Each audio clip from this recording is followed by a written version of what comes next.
कथार मध्य गोटिए स्वाद थाए। कहिबा आगरु निजे प्रथमे चाखी नियंतु। निजकु जदि भल न लागुछि ताहेले अन्य लोकंकु किपरि भल लागिबो।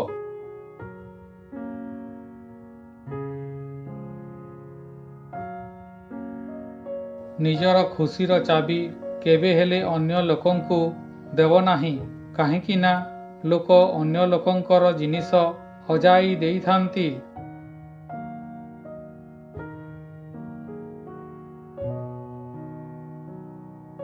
काहार जदि भल करी न पारुछ ताहेले खराब मध्य कर नाही। काहेकि ना दुनियार लोक दुर्बल होई पारंती किंतु दुनिया बनाइथिबा लोक नुहे।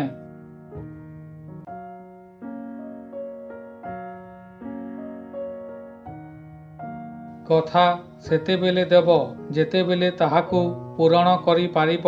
न हेले कथा न देई मध्य संपर्ककु गढ़ी पारिबा।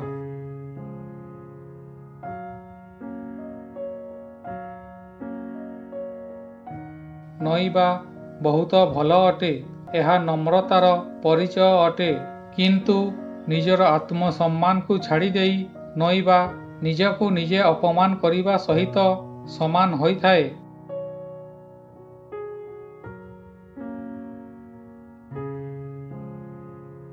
समाज रे हेउथुवा भूल को सबेले विरोध कर। काहेकि ना इतिहास सेमानंक लेखा होई थाए।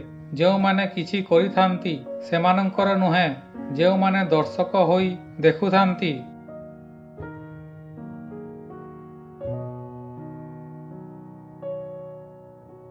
जेउ माने निज पाई नियम तियारी करंती नाही सेमानंकु अन्य लोकंक तियारी करिथिबा नियम रे चालिबाकू पड़ी थाए।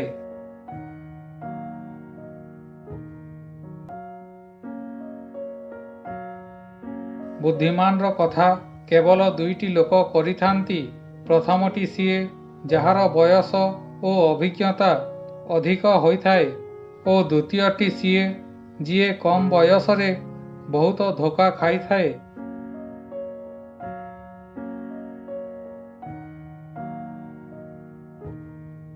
काहाकू भूल प्रमाण करिबा आगरु गोटिए थर निजर मन को निश्चय पचारंतु कि आपण केते ठीक अटंती।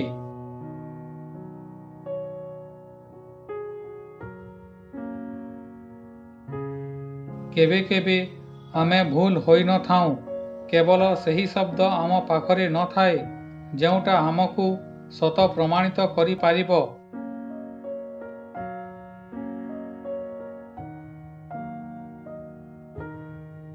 जेते संभव चुप रहिबा भल अटे। काहेकि ना सबुठारु अधिक भूल मनिषर कथा करिथाए।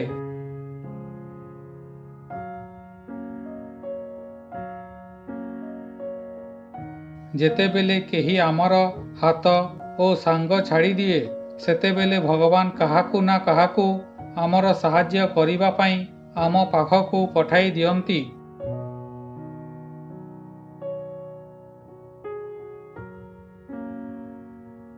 विद्यालयर पाठपढ़ा शेष होई गले मध्य जीवनर परीक्षा केबे सरी न थाए।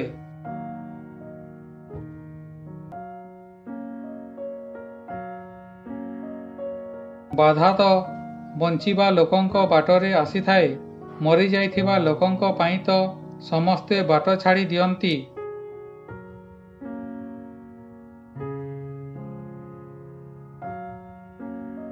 भूल को खोजिबा भूल नुहे किंतु भूल प्रथमे निज ठारू खोजिबा आरंभ करंतु।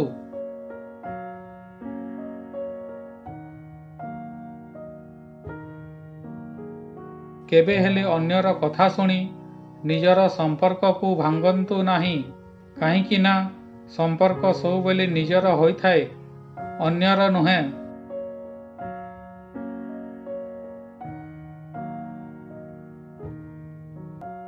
एहा केबे हेले भावंतु नाही लोक कौन कहउछंती।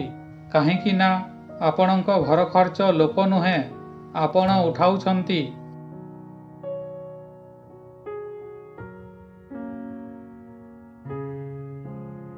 ଦରକାର ଠାରୁ ଅଧିକ ଭଲ ହେବ ତ ଲୋକମାନେ ତୁମକୁ ତାଙ୍କ ସ୍ୱାର୍ଥ ପାଇଁ ଦରକାର ଠାରୁ ଅଧିକ ବ୍ୟବହାର କରି ଛାଡ଼ିଦେବେ।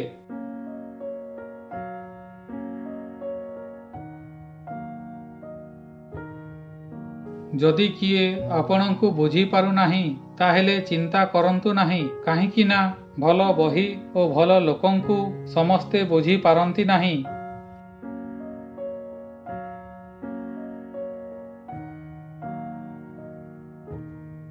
ସମ୍ମାନ ବଡ଼ ଲୋକଙ୍କ ନୁହେଁ, ସାହାଯ୍ୟ କରୁଥିବା ଲୋକଙ୍କ ହେବା ଦରକାର।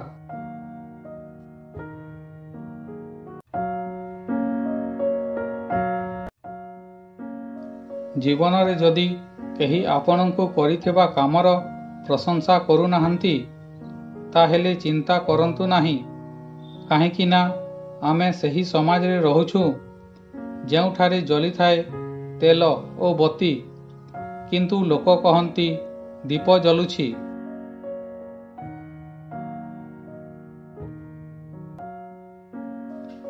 ବିଶ୍ୱାସ ନିଶ୍ଚୟ କରନ୍ତୁ ଲୋକଙ୍କ ଉପରେ, କାହିଁକି ନା ବିଶ୍ୱାସ ହିଁ ମଣିଷର ସମ୍ପର୍କକୁ ମଜବୁତ ରଖିଥାଏ। କିନ୍ତୁ ଲୋକଙ୍କୁ ଏତିକି ସୁଯୋଗ ଦିଅନ୍ତୁ ନାହିଁ କି ସେ ଆପଣଙ୍କୁ ଅନ୍ଧ ଭାବିବାକୁ ଲାଗିବେ।